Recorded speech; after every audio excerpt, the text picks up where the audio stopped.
Hello, and welcome to this episode of Little Bits of Stuff, a podcast that showcases different health-related topics for medical professionals and non-medical audiences. This show is brought to you by Nick Ate, a surgical resident at University College Hospital, Ibadan, Nigeria. And here's your host, Nick. Hi guys, this is Dr. Nick. A while ago, we did Thyroid Smackdown Part 1, and we promised to bring to you Thyroid Smackdown Part 2. Here we are today with two important guests.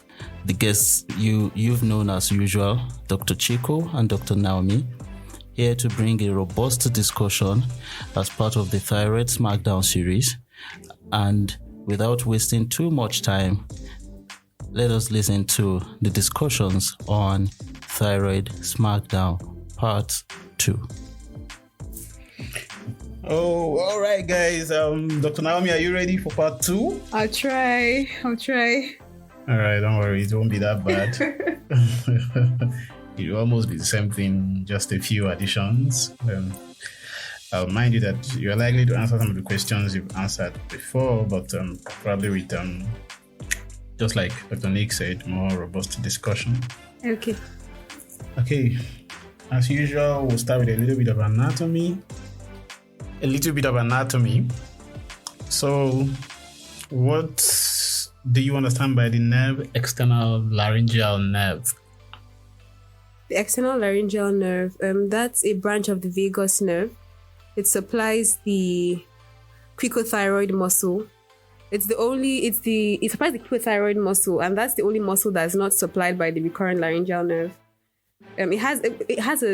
The superior laryngeal nerve has an external and an internal branch. The external branch is what supplies the cricothyroid muscle. The internal branch supplies the mucosa, I think, of the above the vocal cords. Supplies above the vocal cords, and then the external branch supplies the cricothyroid, and then the other muscles of the other ligaments. Are supplied by the recurrent laryngeal nerve. All right. Yeah, you're right. It's not in every book you would see it called the external laryngeal nerve. Most of the more recent books will call it the external branch of the superior laryngeal. But in the older textbooks, you will see it called directly external laryngeal nerve. What do you understand by the nerve of Galli-Curci? I think that's the same nerve. I think Galli-Curci is some Italian soprano singer who had thyroid surgery and then afterwards couldn't sing very well, and it was attributed to her thyroid surgery. And so the external branch of the superior laryngeal nerve supplies the cricothyroid, and it's important in changing pitch. So for singers, that's very important. And so if it's damaged, they probably will still be able to, they won't have difficulty breathing, they'll be able to talk, but then they won't be able to change pitch like when they're singing. So yeah, I think that's what that's about.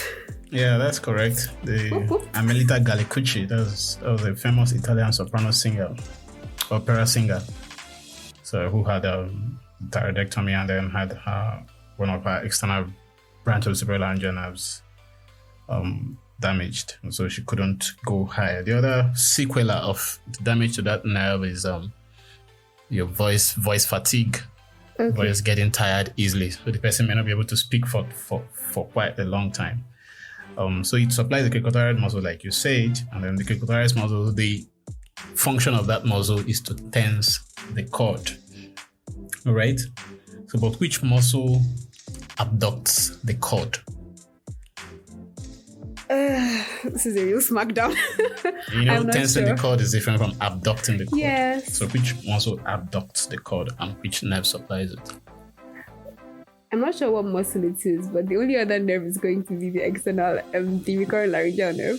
Yes, so I'll guess right. Recurrent laryngeal nerve, but I don't know the name of the right. The recurrent laryngeal nerve supplies it. The name of the muscle is posterior cricoarytenoid muscle. That is the only abductor of the cord. The rest of the cord muscles adduct, and then the cricothyroid tenses. So that takes us to the question of which is more serious between a partial and a complete damage to the recurrent laryngeal nerve? And what is the explanation behind that? Which is more serious? I think a partial is more serious. That's correct. I think if it's total, the cords are going to be they're not going to be totally adducted. They're going to be in this, I don't know what's called the position, but this position where they're slightly open because the adductors are paralyzed as well.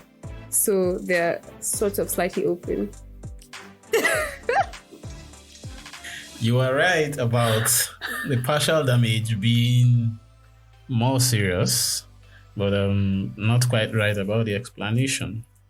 Although the explanation is still a bit vague, but it's based on the law of Simmons, or Simmons law, Simon SEMON, which states that in a progressive injury to recurrent laryngeal, a progressive injury is obviously a partial injury, that the adductors are first affected. Okay. Okay, that makes sense. Yeah, so before the abductors are initially affected before the adductors, not adductors. The abductors are first affected before the adductors. So it's close. So if there's a partial injury, there is no counter effect from the abductors. So the adductors will just adduct the cord and close it, so there's no air going in. But the explanation behind that law is still vague. Nobody has been able to explain why it happens like that in a partial injury, unlike in a complete injury where all the muscles are affected at the same time. Complete injury is like a transection.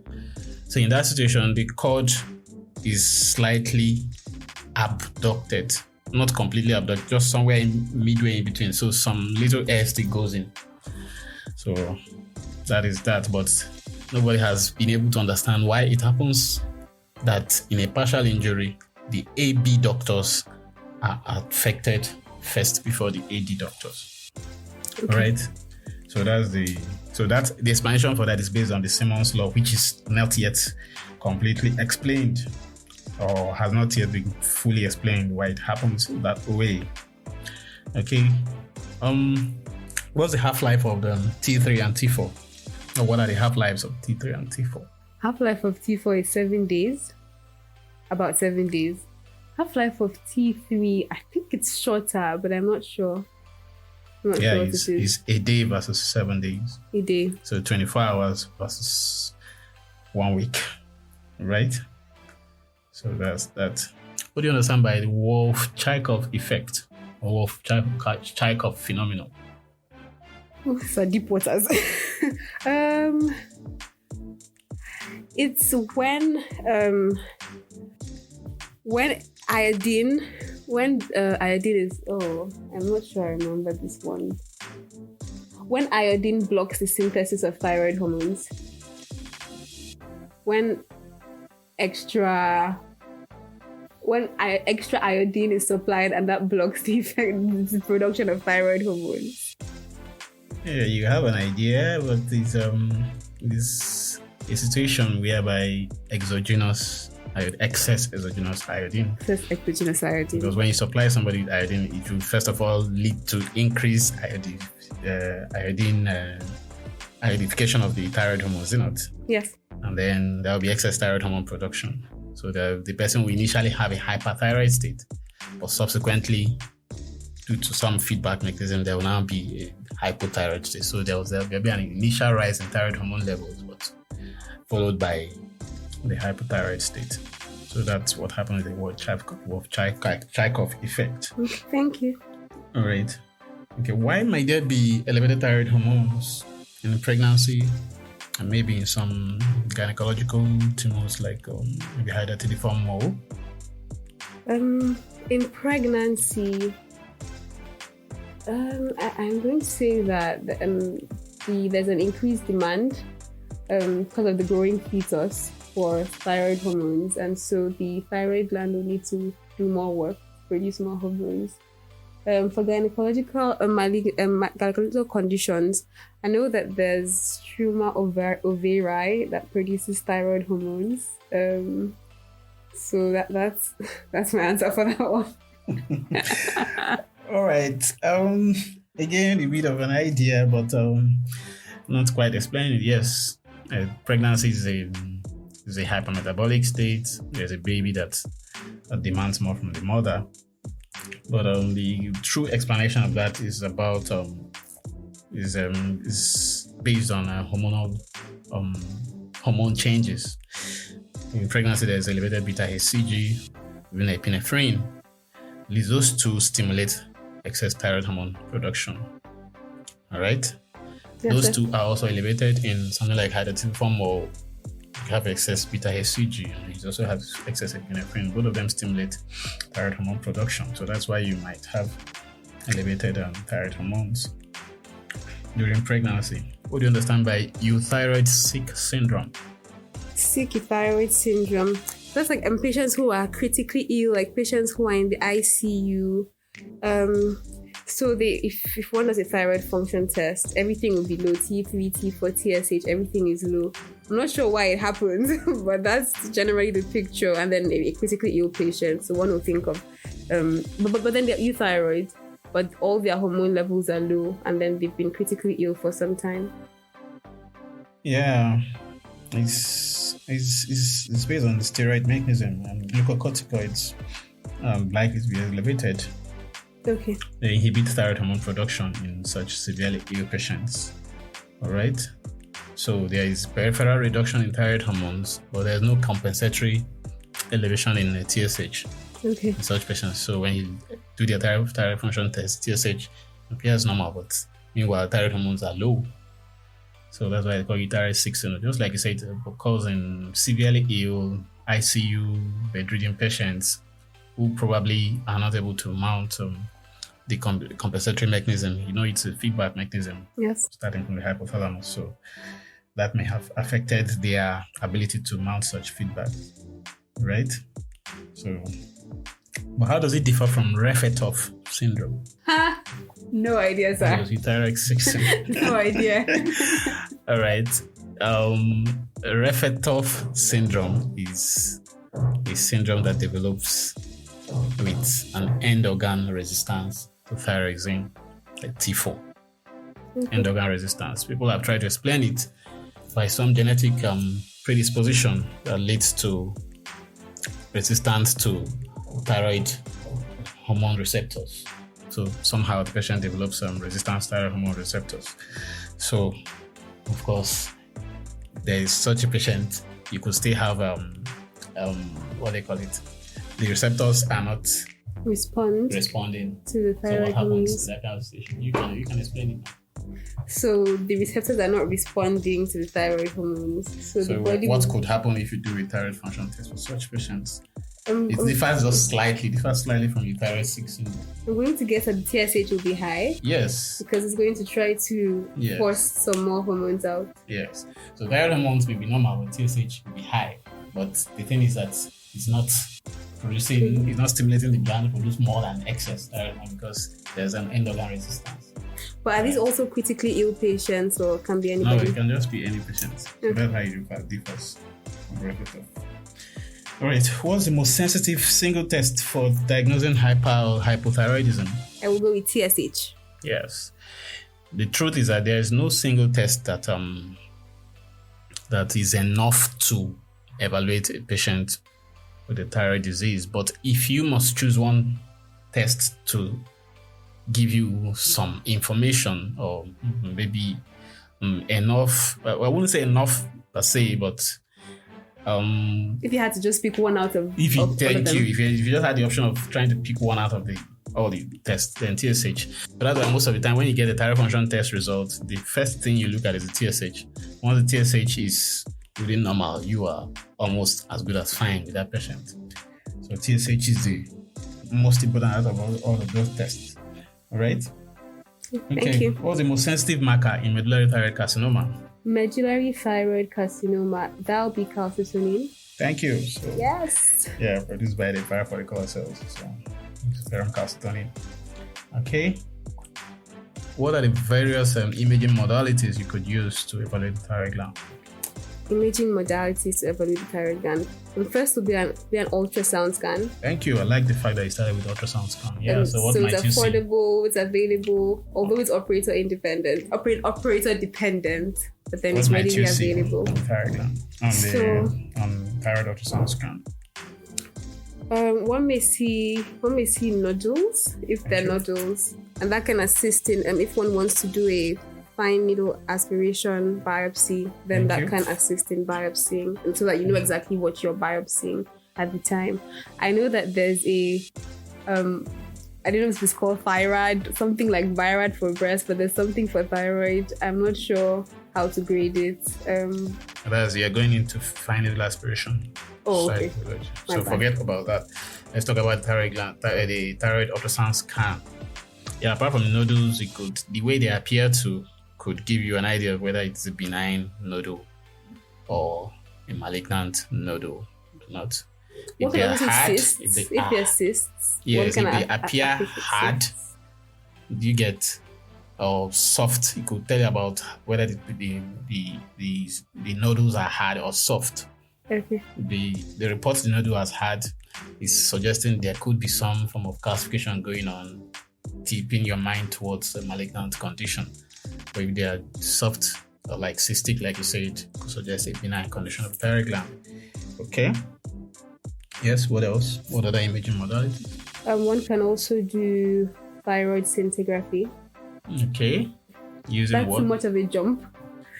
Using what? Yeah, I agree. Okay, so using iodine 1, 2, 3. Okay. What's the half-life? What's the half-life of iodine 1, 2, 3? I'm not sure. 48 to 72 hours? No. The half-life is about 14 to 18 hours. Oh, okay. All right. So the 1, 2, 3 emits low energy radiations, so it can be used to image the gland. If you don't use 1, 2, 3, what can you use? There's also iodine 131, yeah, but that's preferably used for treatment. Thank you. Yeah, that's preferred. Not that you still can use it to make diagnosis, but it's preferably used for treatment because of the high energy radiation it emits. All right. Okay. What else? What other imaging modalities can you use? I guess we want to do a CT scan, especially if you have retrosternal thyroid glands. Yeah. To assess that, assess those, assess the vascularity and all of that. Especially if you're planning for surgery, so a CT scan would be beneficial. Oh yeah, I agree with you. What else? An MRI. An MRI, yes. An MRI. I'm not sure in what particular situation one would want to do an MRI, but an MRI would image the thyroid, I guess. Yeah, an MRI could also suffice for a retrosternal goiter. It could suffice when you have a recurrence from maybe a malignancy. Okay. You could use an MRI. Yes. What else could you use? You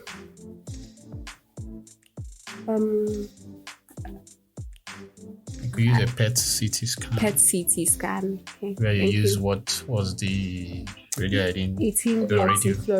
18-deoxyfluoroglucose. Yeah. Did I mix it up? 18-fluorodeoxyglucose. Oh, I'm so sorry, I mixed it up. PET CT scan. It's most especially used when you have a recurrent malignant goiter. Okay. Could help. Okay. When you do a radionuclide scan with your technetium-99 iodine 123-131 scan, it most of the time reported that there are cold or warm nodules or hot nodules. What do those signify? When they report nodule as cold, what does it signify when they report a nodule as warm? So a hot nodule is one that's taking up a lot of iodine. So what does it signify? So it signifies that's so if it's like a toxic nodule. Thank you. So it signifies some form of toxicity to you, which tips your mind more towards a benign condition than a malignant condition. Yeah, but when they report a cold nodule, suggests more that it could be a malignancy. All right. What are the differential diagnoses of hyperthyroidism? Let's hear how many you can mention. Oh wow. Okay, so differential diagnosis of hyperthyroidism. So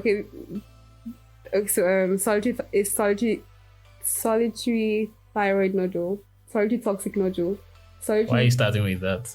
Okay, Graves' disease. Thank you. Start from Graves' disease. Yes. Patients who have Hashimoto's thyroiditis could have an initial transient hyperthyroidism. Yeah, agree. Patients who have other forms of inflammatory thyroiditis, so an acute bacterial thyroiditis, a subacute viral thyroiditis, they could have some initial hyperthyroid features.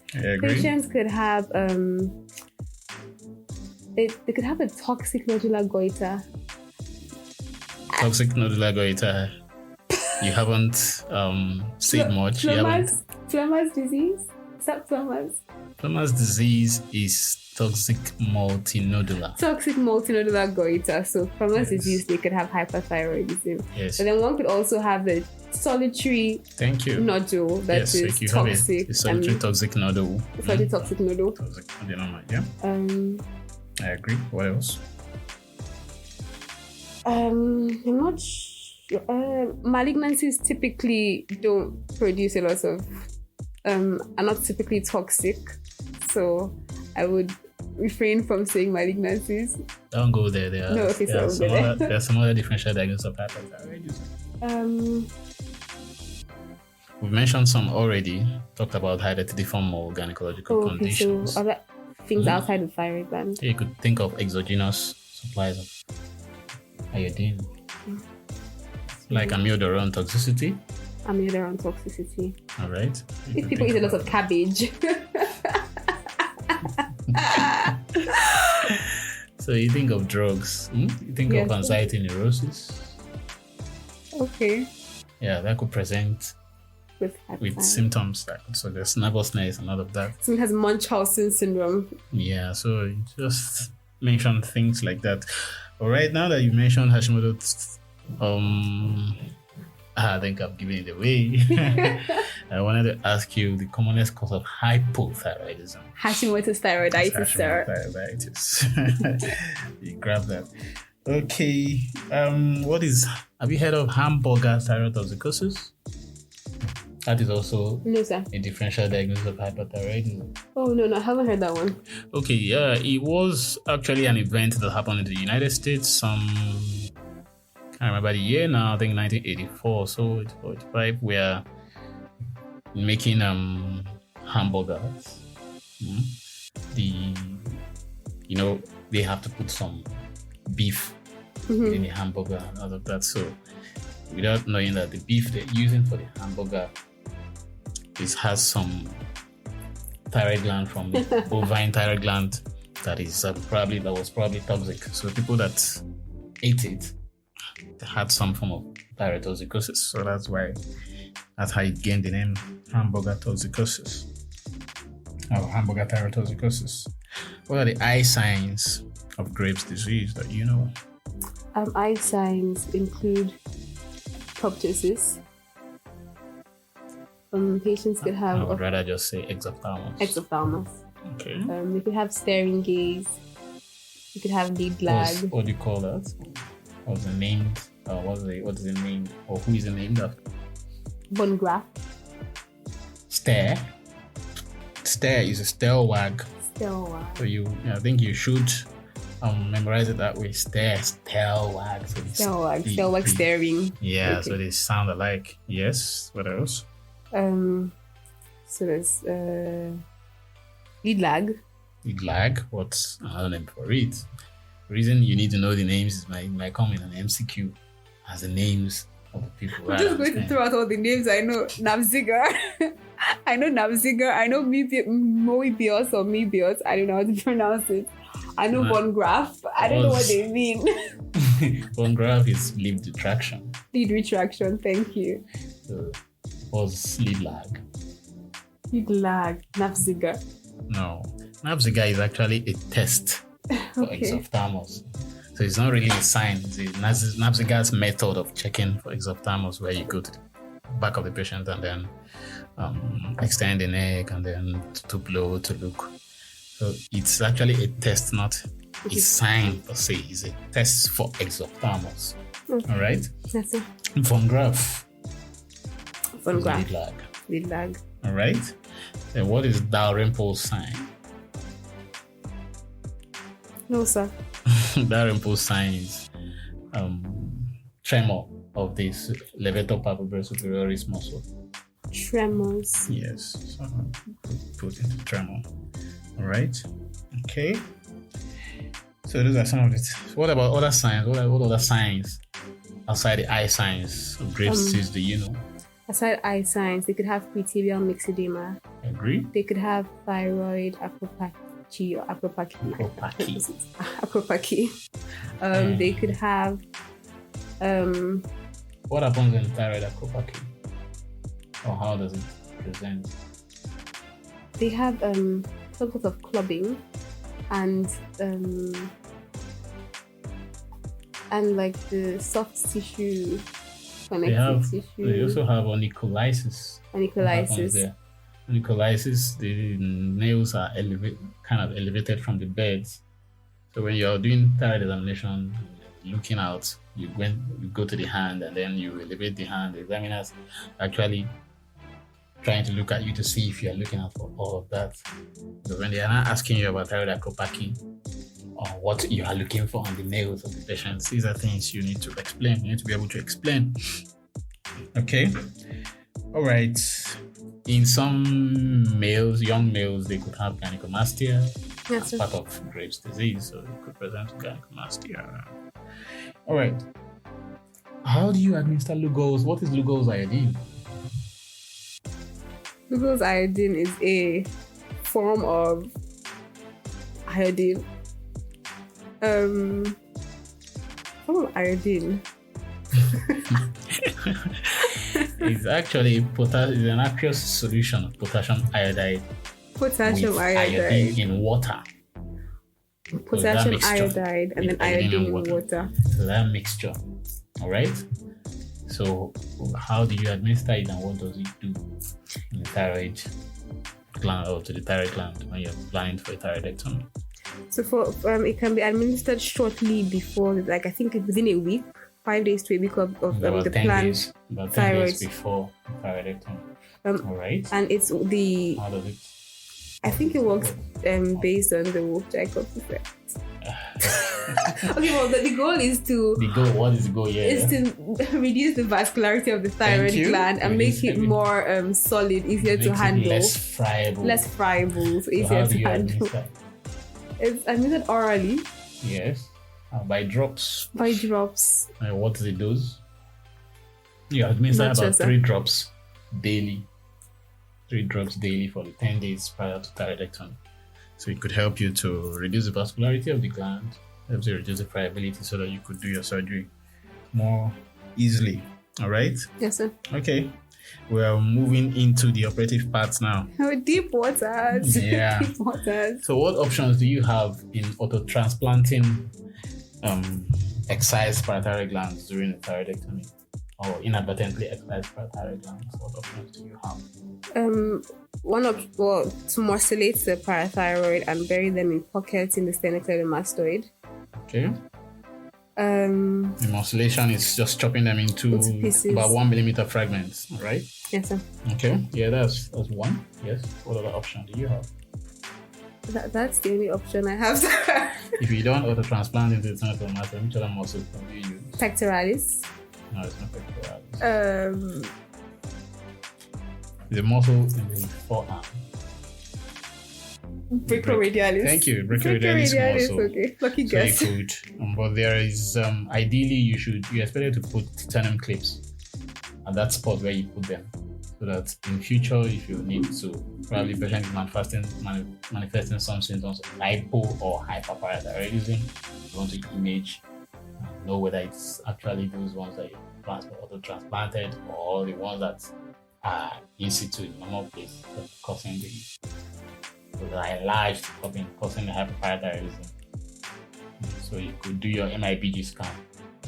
If you put titanium clips there, it could help you to identify where the exactly you put them. Parathyroidism. Because when you auto-transplant them, they'll be healing. Like, you may not be able to see them subsequently if you need to They revisit. So any So idea why vitamin tips, yeah. brachioradialis? Well, nobody knows. So probably because the how widespread the muscle is. Let me give you space. Okay. How do you manage thyroid storm? You have a patient that presents with thyroid storm. Yeah, I'd like to start by saying preventing it. So if the patient is going to have thyroid surgery or even a biopsy of the thyroid gland, you'd want to make sure that they are euthyroid and their thyroid functions are normal. Yeah, I agree with that. So prevention first. So that's the easier manage part. A situation where a patient has now presented with it. So a patient that has thyroid storm, so it's an emergency. Patient may need to be managed in an ICU or high dependency care unit. Management would include giving fluids, propranolol, beta blockers. If you have any condition that is an emergency like that and you're asking the exam, start with your usual ABC. Resuscitate the patient. Yes. Thank you. Yeah. So let's finish with that. So let's set that aside. So you know that you have to start with your ABC of resuscitation. So you sort out that. Yes, so let's go to the main meat of how to stop this thyroid storm. What could be used? Iodine. The goal is iodine. Yeah, then antithyroid drugs. I guess propylthiouracil. Yeah, I wouldn't start with the antithyroid drugs. I would start with some propranolol, beta blockers, propranolol. What would they do? They would reduce the adrenergic overdrive. They usually would have some tachycardia, atrial fibrillation, and so it would actually reduce that. Peripheral conversion of T4 to the more active T3, so they will inhibit that. Then I would go to maybe lugol, iodine, and then to antithyroid drugs. Propylthiouracil also prevents peripheral conversion of T4 to T3. So it also does almost a similar thing to beta blockers, propranolol. Then of course fluids, oxygen if the patient is not breathing that well. That's it. I need to see. All right. What are the types of thyroidectomy that you know? So it could be a total or a partial thyroidectomy. What is total thyroidectomy? So total thyroidectomy is removing the entire thyroid gland. All visible thyroid tissue. All visible thyroid tissue. Yes, total thyroidectomy, yes. And then there are various forms of partial thyroidectomy. Thank you. Ranging from a lobectomy. Lobectomy, what is a lobectomy? So that's removing a lobe of the thyroid gland. Yeah. Then there's a subtotal thyroidectomy. What is subtotal? That's removing a lobe and isthmus. Really? In subtotal thyroidectomy, you remove from the isthmus, you remove parts, almost an entire lobe, almost the two lobes in entirety, but leaving about the size people will usually say about 2 gram size of gland around the recurrent laryngeal nerve on both sides. But the isthmus is gone, almost the entire 2 lobes are gone. But the usual debate about that is how do you now know the size 2 grams? So that's the definition. Yes, what else? And there's also a near total thyroidectomy. Near total. That's removing almost all the gland, leaving maybe 1 gram or just enough tissue to a rim of thyroid gland, just about 1 gram on one side or both sides. Okay. Then there could also be an isthmusectomy. Just removing the isthmus. Just like patients who have vital thyroiditis. What is the downhill procedure? I don't remember. You remove a lobe, the isthmus, and then part of the other lobe. So that's the downhill procedure. Okay, what is Jod-Bezdor's hyperthyroidism or Jod-Bezdor's phenomenon? That's when exogenous iodine causes increased production of thyroid hormones. Yeah, it could happen in patients that take amiodarone, patients that have or abuse antitussives that have high content of iodine, or patients that are undergoing radiological investigations that have to do with iodine as the contrast medium. So just based those phenomena. Okay. What was another name for Graves' disease? Autoimmune. I'm not sure. Graves' disease is also called Bezos disease. Oh, Bezos disease. Thank What are the you. complications of thyroidectomy that you know? Okay, so the complications can be immediate, early, or late. Okay. It's intraoperative. Intraoperative. Don't forget the anesthesia complications as well. But intraoperatively, what could happen? There could be excessive primary hemorrhage. There could be damage to the recurrent nerves. There could be an inadvertent removal of the parathyroid glands. Okay. Yes. Then postoperatively or immediate post-op period, what happens? Don't forget your thyroid storm if there could be thyroid storm. Yes, patient is not well controlled. Even in a controlled toxic goiter, you could still have the thyroid storm. So that's why you have to get all your drugs ready, get your beta blockers ready in case.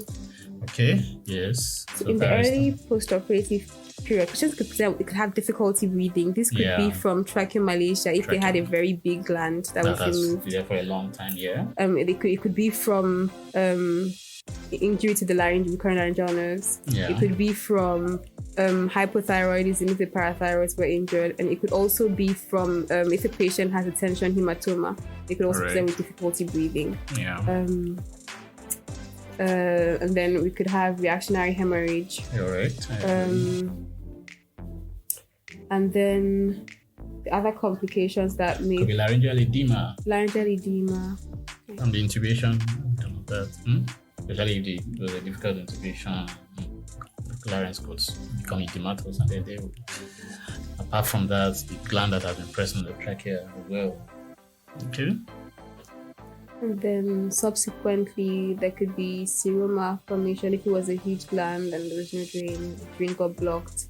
There could be wound complications that relate to the wound. So there could be. Before you get to that, hypocalcemia. Could be hypocalcemia. Yes, hypocalcemia. Actually, some believe hypocalcemia is the commonest complication of thyroidectomy. Hypocalcemia. All right. Okay. What is hungry bone syndrome?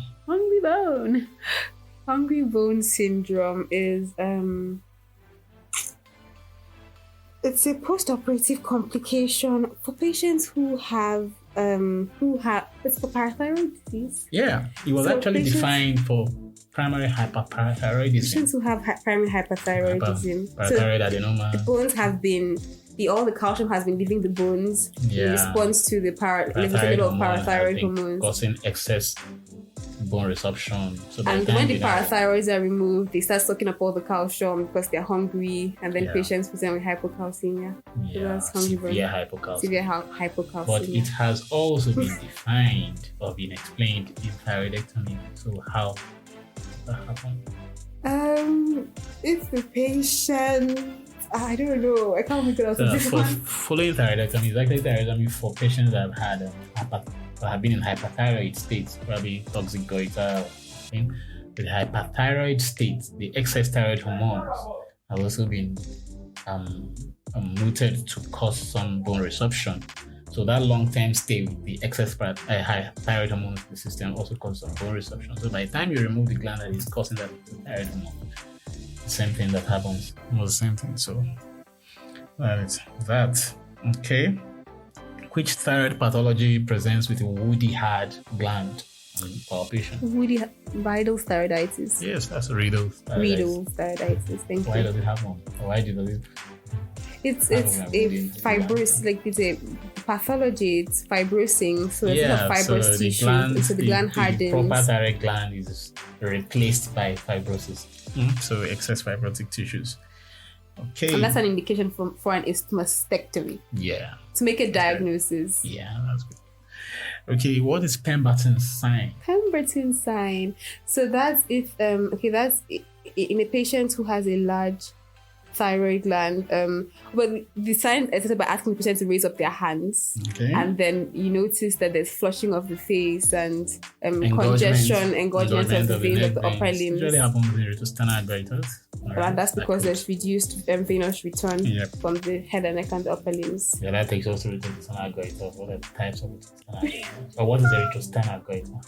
The retrosternal goiter is when more than 50% of the thyroid gland is in the retrosternal position. Or more. 50% or more. 50% or more of the gland. Behind the sternum. Alright? Okay. So what are the types that you know? Could be primary. It could be, I think it's primary, where it's the gland is primarily intrathoracic.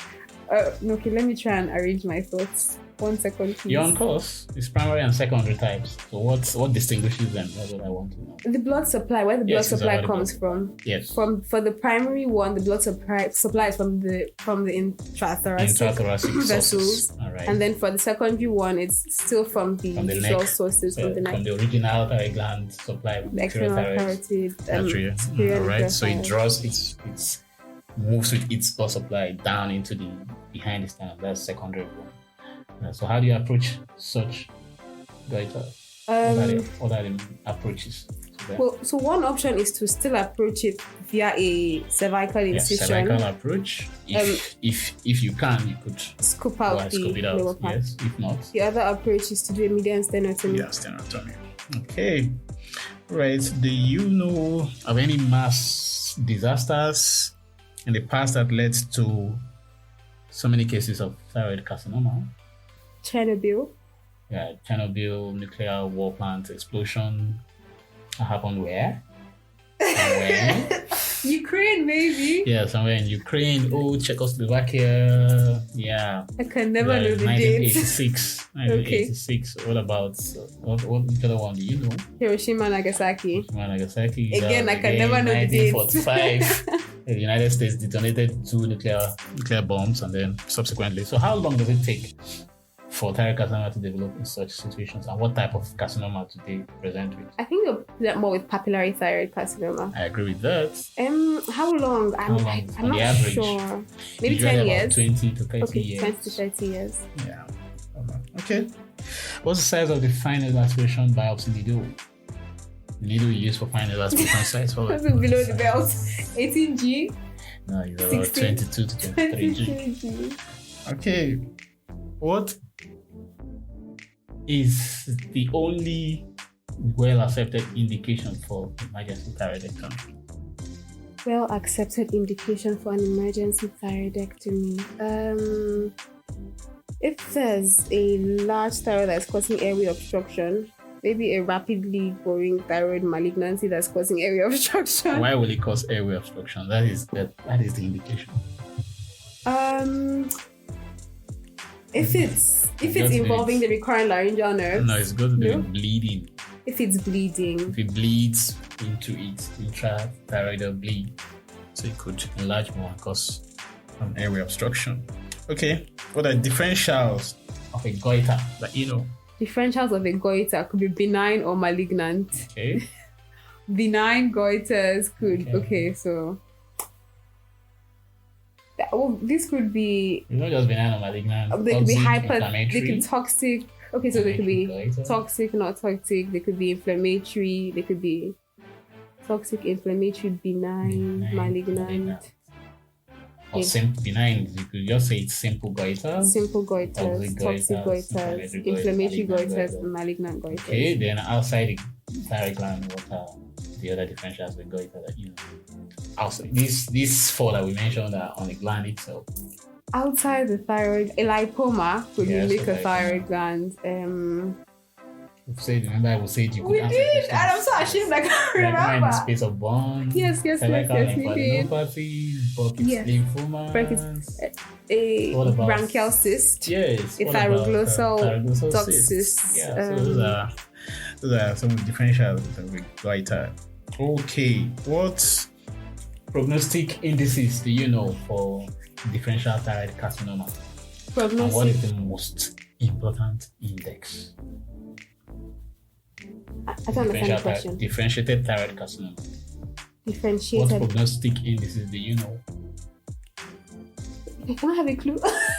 You heard I'm of, not sure. you heard of aims and Ages, and sages. masses. Oh, okay, So what does aims stand for? age is extent. What is it? Grade, age, grade, extent, sex, No, that's size. size, Nice. size. So ages is age, grade, extent, and size. Aims is age, metastasis, extent, and size. And what is Sages. masses? Masses. Masses is actually used post thyroidectomy Oh. when you must have excised the gland.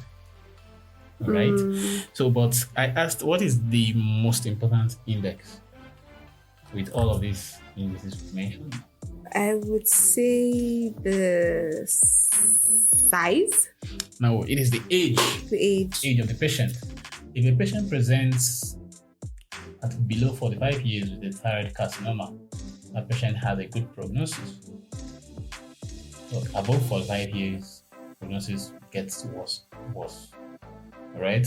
It's the same reason why patients below 45 years, nodal status, tumor size people are not bothered about them, using them to categorize them. Most of the time when they come, even if the node has already the tumor has metastasized the nodes, right? Patients are usually grouped as stage 1 when they come at 45 years and below. But by the time they come above 45 years, people start considering how much nodal metastasis has gone, how much size of the tumor and all of that. So age is the most important prognostic you used to know. Okay. When you're doing a thyroidectomy, where do you raise the flaps to? The upper flap to the level of the upper level of the thyroid cartilage. The lower one, thyroid cartilage. Lower border of the thyroid cartilage. Lower border. Okay. And then the lower flap to the. I don't know. Sternal notch. Okay. Notch. What Sternal approaches to thyroidectomy do you know? So this conventional cervical approach, open approach, but then the other minimal access approaches, Like people what can now? go through the axilla, Yes. people can go inframammary, Yes. some people can go through the mouth. Yes. Oral. So those are some endoscopic and minimal access, all in a bit to hide the scars. Avoid a scar. Okay. All right. What alternatives do you have if you're in a remote area you don't have a Jones retractor? Jones retractor. You don't have a Jones retractor. Well, you can use sutures. You can You could use sutures to just pull it tag apart. them. But what if you're in an established place and they don't have Jones retractor? What else could they have in place of the Jones retractor? It has a funky name. I can't remember. Mahona. Okay, that's right. Thank you. Retractor. Mahona retractor. I think that's basically it. We've gone through a lot on the thyroid gland. So with all of this, you should be able to answer almost any question, theory, MCQ, oral, thyroid gland. I don't think there's any question that anybody will ask you about the thyroid gland. With all of these we've done in SmackDown 1 and SmackDown 2. Yes. That's the question you're going to answer in thyroid gland will hardly be outside those questions. So we're thyroid ready now. Yeah, more or less like thyroid ready. Yeah. Thank you, sir. All right. Okay, so that brings us to the end of the Thyroid Smackdown Part 2. It's been a very interesting discussion, and I must say, as far as exam preps in Nigeria, West Africa is concerned, you can only have it this good on Little Bits of Stuff with Dr. Nick. To be a part of this, physically or remotely, please send us a message on any of our social media platforms. My WhatsApp number is also on the Little Bits of Stuff Facebook page if you need it. Remember, your feedback on how we're doing, suggestions and comments are invaluable to us. Many thanks to my guests today, Dr. Chiko. You've been very wonderful. Thank you so much. Dr. Naomi, Can't thank you enough for making yourself available for percussion. Thank you for having me. I hope you're still not sweating. Naomi's thyroid ready. She will just I deal will with anybody that soon be Yeah. thyroid ready. anybody that comes with any thyroid question. You will just mess the person up.